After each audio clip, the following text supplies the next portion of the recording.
তোর কি মনে হয় এবার ব্রাজিল বিশ্বকাপ নিতে পারবে? অবশ্যই ব্রাজিল বিশ্বকাপ নিবে। অত সহজ না, এবার কাপ নেবে এমিরেটস, ফ্লাই বেটার। এটা আবার কোন দল? খুব শক্ত একটা দল, খুব ভালো ভালো প্লেয়ার খেলে। তুই এই দলের খেলা দেখছিস নিশ্চিত, দেখিস বুকের মধ্যে লেখা আছে এমিরেটস, ফ্লাই বেটার। আরে শালা, এটা তো কোনো টিম না, এটা একটা এয়ারলাইন্স এর স্পন্সর। কি বলস? আরে হ্যাঁ, Real Madrid, Arsenal, AC Milan এসব ক্লাবের জার্সিতে লেখা থাকে। ও স্পন্সর, বুঝছি। তাহলে জার্মানির স্পন্সর কোনটা? জার্মানির স্পন্সর হলো অ্যাডিডাস। অ্যাডিডাস? তাহলে এবার বিশ্বকাপ নেবে অ্যাডিডাস।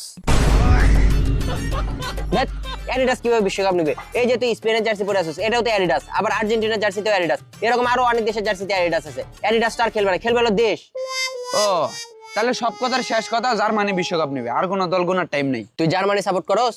আবার জিগায় জন্ম থেকেই। তাহলে স্পেনের জার্সি পরে আছিস কেন? কেন স্পেনের জার্সি কি নিষিদ্ধ নাকি? জার্মানি সাপোর্ট করে স্পেনের জার্সি পরা যাবো না?